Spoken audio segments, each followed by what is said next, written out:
not only to conserve the basic roots, the roots which is the natural area, the natural environment, but also what had grown out of it, the cultural diversity that had grown out of it.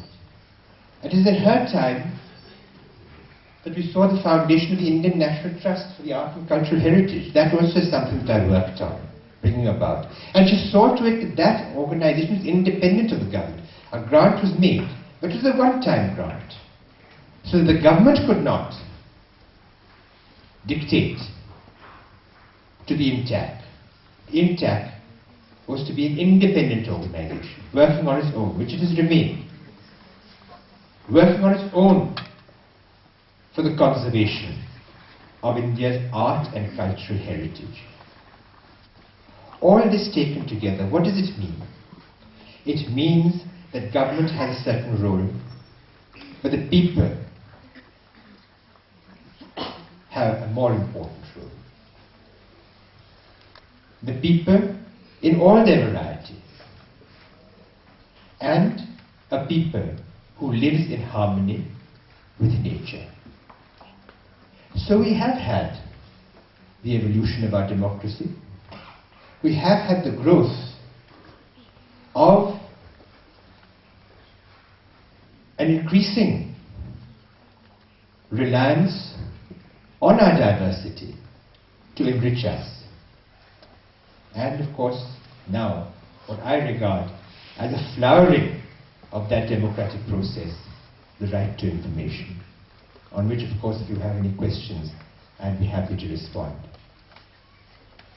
But this is part of the legacy which we have, and because of this, Mrs. Gandhi has been described as India's green Prime Minister, because of her concern for conserving the environment. And it's particularly so. It was repeatedly manifested in Delhi. Part of the reason why you can thank yourselves, I think, for the fact that we have such a green Delhi, is for the very strong stand that she took. The felling of any tree seemed to come to her notice, and she took an extremely adverse view of any reports of a tree having been felled in Delhi. And there were those who would then find that they had felled a tree and then they were trying to hush it up so that she didn't come to know about it. So, because if she came to know, then all hell broke loose. And since I was looking after environment for a while under her when she was Prime Minister, and went on to do so in the time of Mr. Rajiv Gandhi, I was often making these telephone calls to various people to say that, well, the Prime Minister wants to know how this tree was brought down, and a good reason had to be given for this. So the idea of all of India being one was strengthened by her in this way. Because all of India is not only one because it's a geographical entity.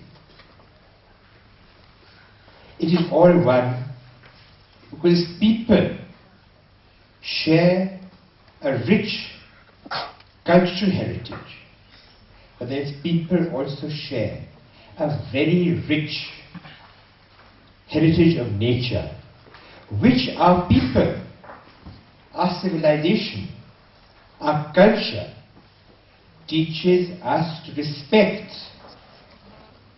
So let us not, and particularly here today, so many of you will be going out to create a life for yourselves in the world of the future.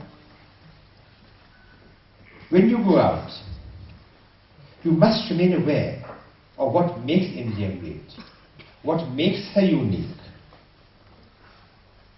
As we now move towards a future, which, as I said before, is bound to be bright, based on these solid foundations. What has made us unique in the past And what will make us unique in the future is because we must learn to regard our nation not only as a collection of human beings, but as an entity which includes nature, which includes culture, which includes the civilizational heritage which makes us so great. So with these words, I will conclude this discussion, but I would welcome any questions that you may have in regard to this.